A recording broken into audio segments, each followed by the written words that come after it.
Hello, I am George Rodriguez, a business executive specializing in the agricultural market in Latin America. And today I want to talk to you about a topic that has returned strongly to the center of the technical, regulatory, and strategic debate: the future of glyphosate and what this discussion means for Brazilian agriculture. In recent months, we have seen very different movements in two highly relevant markets. On one side, in the United States, the Supreme Court ruled 7-2 in favor of Roundup, reducing the impact of thousands of state-level lawsuits related to glyphosate and reinforcing the idea that when the federal agency responsible has already assessed, regulated and approved the product and its labeling, it makes little sense to disrupt the system with fragmented and contradictory decisions. On the other side, in Brazil, the Public Labor Prosecutor's Office has filed a lawsuit seeking to ban glyphosate, cancel registrations, and prohibit the production, import, export, marketing, and use of this molecule throughout the country.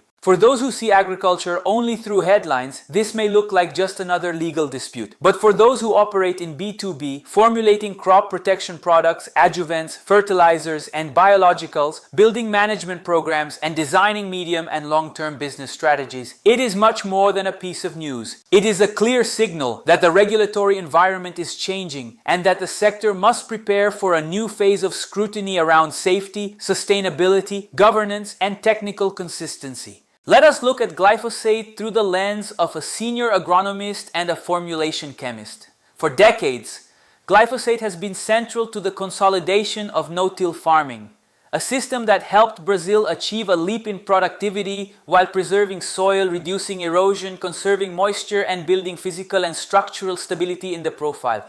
The use of this molecule in desiccation, pre-plant management, and weed control in extensive soybean, maize, and cotton areas has enabled the rationalization of operations, reduced machinery passes, and increased operational efficiency on millions of hectares. From a formulation standpoint, glyphosate is also an emblematic case. It has driven several generations of formulations, mixtures, innovations in adjuvancy, and improvements in application technology. The molecule alone does not explain the success, but it has enabled combinations and technical arrangements that fit very well into intensive production systems. In day-to-day practice, this translates into predictable management, lower cost per hectare, and more consistent results, especially under high weed pressure. At the same time, it would be naive to ignore the counterpoints. Regulatory and legal pressure surrounding glyphosate has increased worldwide. There is an ongoing discussion about potential impacts on health and the environment, with institutions, regulators, and technical bodies analyzing data, reviewing opinions, and reassessing registrations. In some markets, the debate focuses on possible risks.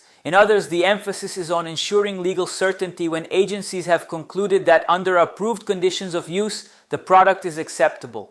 From a strategic perspective, whenever a production chain becomes too dependent on a single molecule, the system becomes vulnerable. If that molecule becomes the constant target of questions, lawsuits, restrictions, or abrupt regulatory shifts, the entire logic of management must be revised almost overnight. This affects product portfolios, plant investments, formulation planning, contracts, logistics, technical positioning, and ultimately productivity and costs for growers. This is where the responsibility of those who formulate, recommend, and make decisions at the top of organizations comes in. Blindly defending glyphosate or demonizing it does not solve the problem. The professional approach is to acknowledge that it still has a relevant role in many production systems, recognize its track record of use and importance in no-till farming, and at the same time work to reduce dependence, diversify tools, and raise the level of risk management. In practice, this means investing in rotation of modes of action, integrating chemistry with biologicals, strengthening adjuvancy, improving application quality, refining dose and timing positioning, and enhancing the design of weed management programs. It also means taking resistance, weed seed banks, infestation mapping, and the intelligent use of digital tools and precision agriculture seriously. It is not the end of a single molecule that will define the future of agriculture, but rather the ability to build more resilient systems that are less dependent on a single pillar.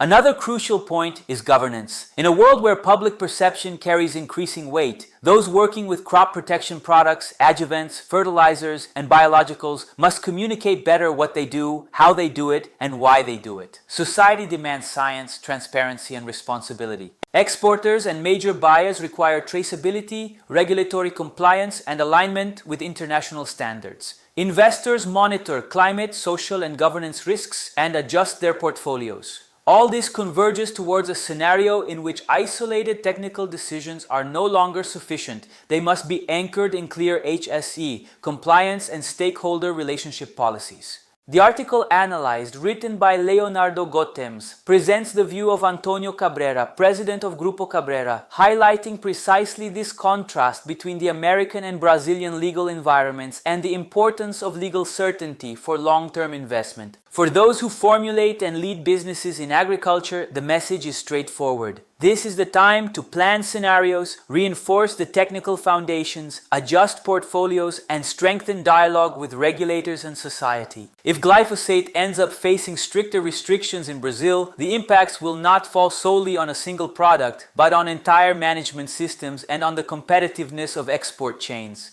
In parallel, if the sector manages to use this moment to accelerate the adoption of more integrated, diversified, and sustainable practices, the outcome could be an agricultural sector that is even more robust, innovative, and prepared to respond to future regulatory changes. In summary, glyphosate has become a symbol of something larger: the need to reconcile productivity, legal certainty, regulatory requirements, social perception, and sustainability on the same board. And that balance will not be achieved through slogans, but through applied science, formulation intelligence, risk management, and strategic vision.